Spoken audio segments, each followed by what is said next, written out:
হুগলিতে বিজেপি কর্মীকে মারধরের অভিযোগ তৃণমূলের বিরুদ্ধে। গুরুতর আহত বিজেপি কর্মী মানিক বর্মনকে উদ্ধার করে চুঁচুড়ার ইমামবাড়া সদর হাসপাতালে নিয়ে যাওয়া হয়। ঘটনার তদন্তে চুঁচুড়া থানার পুলিশ। হুগলিতে বিজেপি কর্মীকে মারধরের অভিযোগ তৃণমূলের বিরুদ্ধে।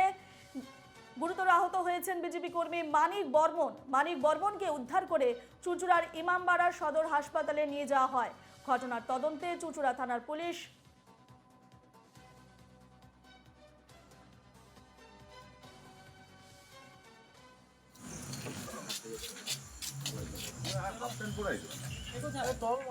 রাজ্যের বিভিন্ন প্রান্তে অশান্তির খবর।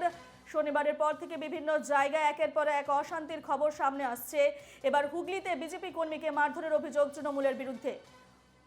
এ নিয়ে বিস্তারিত জানবো। ফোনলাইনে রয়েছেন আমাদের প্রতিনিধি প্রবীর প্রামাণিক। প্রবীর, ঘটনার বিষয়ে কি জানাচ্ছ, কি আপডেট রয়েছে?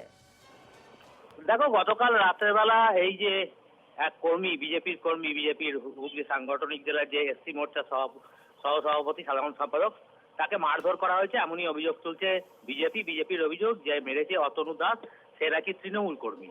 কিন্তু তৃণমূল এই ঘটনা সম্পূর্ণ অস্বীকার করছে। তৃণমূল বলছে আমাদের এরকম কোনো ঘটনাই নয় এবং আমাদের সঙ্গে কোনো এসবের মারধরের ব্যাপারই থাকে না, আমরা এসব বিশ্বাস করি না। সেই নিয়েই এখন এলাকায় একটু চাপা উত্তেজনা রয়েছে।